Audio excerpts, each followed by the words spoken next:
Hello Northway, I'm joining you from our Oakland campus today, and I just want to spend a minute doing a brief review and preview of where we've been. If you were with us in early 2013, we said that we were going to journey together as a church and look at Peter the disciple. We were going to do that over 4 unique series. The first one we opened up right around Easter, and we looked at these dynamic conversations between Peter and Jesus. Peter's walk on water, Peter's denial of Christ, sort of wrapped up this first series. In late spring, we dug into the book of 1 Peter in a series that we titled Peter the Disciple Maker.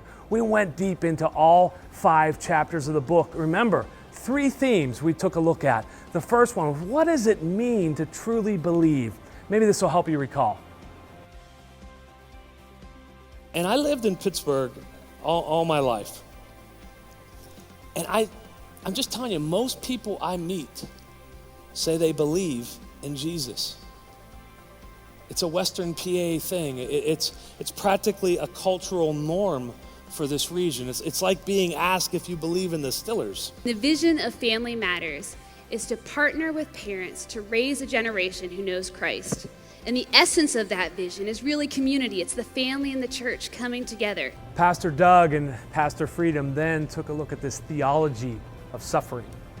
Loved ones, if you're at a spot in your life where you are being humbled, you feel powerless, you are grieving, or you are suffering, you are identifying with the God of the universe who did those things for you. If we really want to live this life, we're going to be ridiculed for our faith. We're going to be tested. We're going to be challenged by the world, by the people of the world. And God's going to allow that to happen. And then lastly, what it really means to love one another. And if we as the church, just Northway, but if the church collective could just get these 4 words right, then I believe that the rest of what we will preach will eventually sink deep into their hearts, because they're watching us and wondering if we actually mean what we say. So where to next in this journey? Well, the book of 2 Peter has 3 chapters.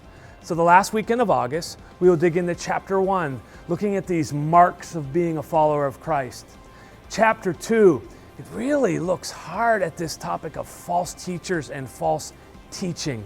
And then if you're familiar with chapter 3 of 2 Peter, it has all this end times verbiage and imagery. It's an amazing chapter, and we felt like by just taking 1 week to look at that, we would not be able to do it justice. So we'll do the first chapter, second chapter, then we're going to do a 3-week series in the fall on the end times.